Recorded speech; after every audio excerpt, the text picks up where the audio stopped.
Paanyaya ni Jesus, no? Naparinto ko upang hanapin ang mga makasalanan, hindi ang mga banal, ang mga may sakit, hindi ang mga matagaling.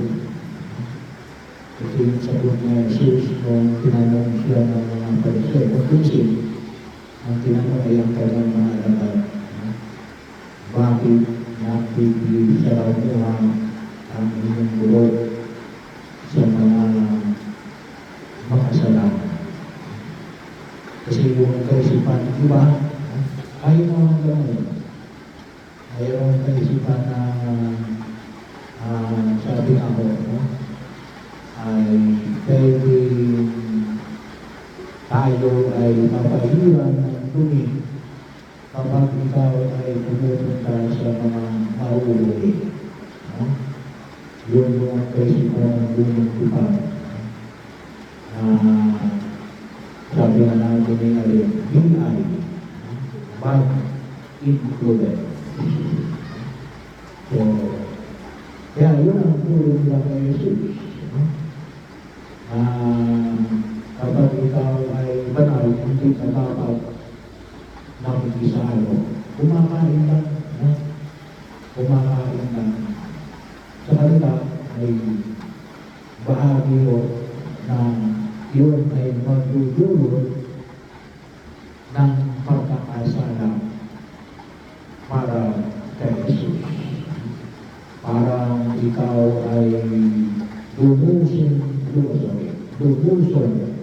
sa putikan dahil nakisama ka doon sa mga itinuturing na putik.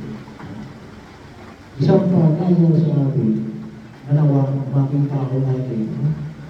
Kaya kung babansin natin yung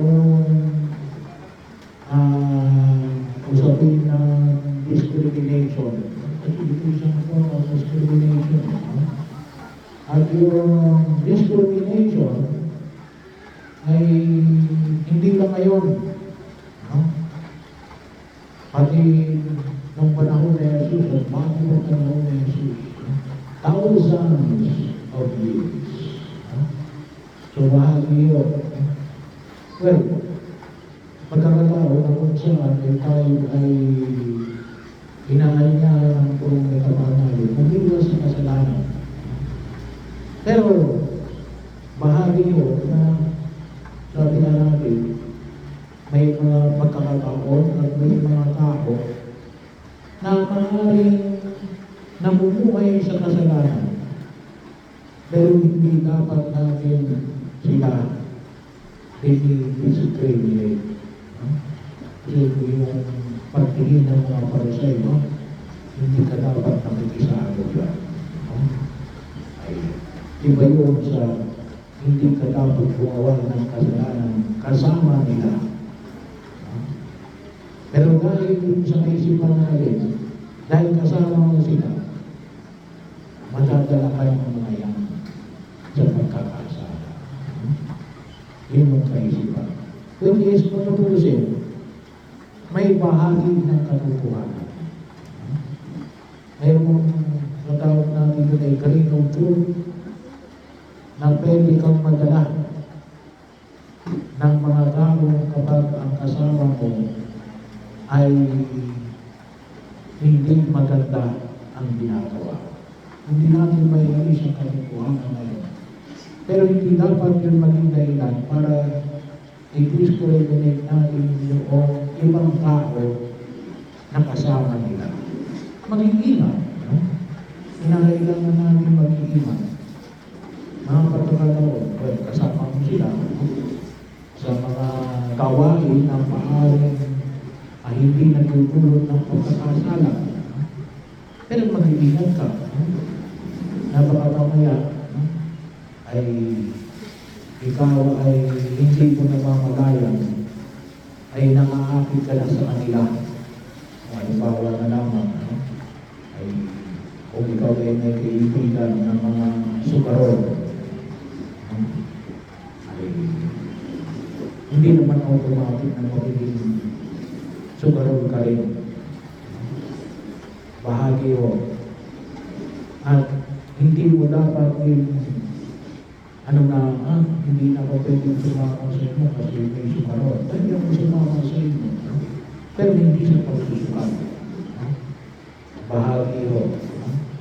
Na makita ko natin. Ganun po sa ibang mga larangan. Sa bahagi ng pagkilo sa nawa ay makita ko natin. At yan din ang utusin, yan din yung pinaglalaban ng mga last month, ang tinatawag natin LGBTQ month.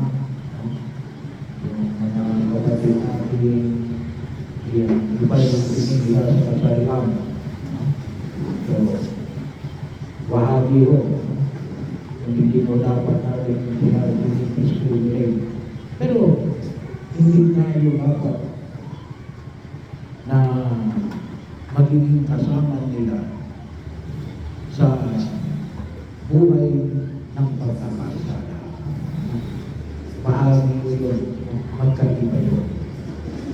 Kaya, ito rin yung hamon na ipinapamanhin sa atin ng poong ay kapag. Medyo malaki yung hamon na Jesus. Bakit? Kasi, ito nagkakaglay ng natin. Una, mas malawak na kaalaman. Kinakailangan natin dito, na sabi na natin, maging malawak yung aming kaalaman. Yung kalawakan ng pagkaunawa ay nagsisimula sa malawak na kaalaman. Na mag-distinguish natin yung uri ng tao at ng uri ng pamumuhay. At yung pagkilos na dapat natin gawin sa iba't ibang uri ng tao. Pangalawa, ay kinakailangan din natin magkaroon tayo ng malawak ng pagkaunawa. Magandang mas malawak ng pagkaunawa na kinarin sa pamagitan ng ating pag-ugnayan sa kanila ay kinakailangan na tayo magiging matibay ang loob na hindi lamang tayo madala sa kanilang pagkakasala, ngunit pagpusalit, madala natin sila sa kabanalan. Yun nawa yung natin kalimutan. Yung mga ebanghelyo natin ng mga nakaraang araw, ipinapahiwatig sa atin ng alin. Yung kapangyarihan ni Jesus. Yung kapangyarihan ni Jesus laban sa kalikasan at sa paggawa ng tao. Kahapon yung kapangyarihan ni Jesus laban doon sa masamang espiritu. So, dapat magbigay din ito ng pagpapatibay sa atin na yung kapangyarihan ni Jesus ay siyang magbigay ng lakas sa atin na manatiling tapat kay Jesus sa gitna ng mga taong maaaring sa tingin natin ay maaaring magdala sa atin o mag-influensya sa atin sa kasamaan. Kasi ito ay patuloy yung estado natin sa pagkilos natin sa religion. At ito po yung panalangin natin. Panalangin natin na nawa ay lumabing ang ating kalungan at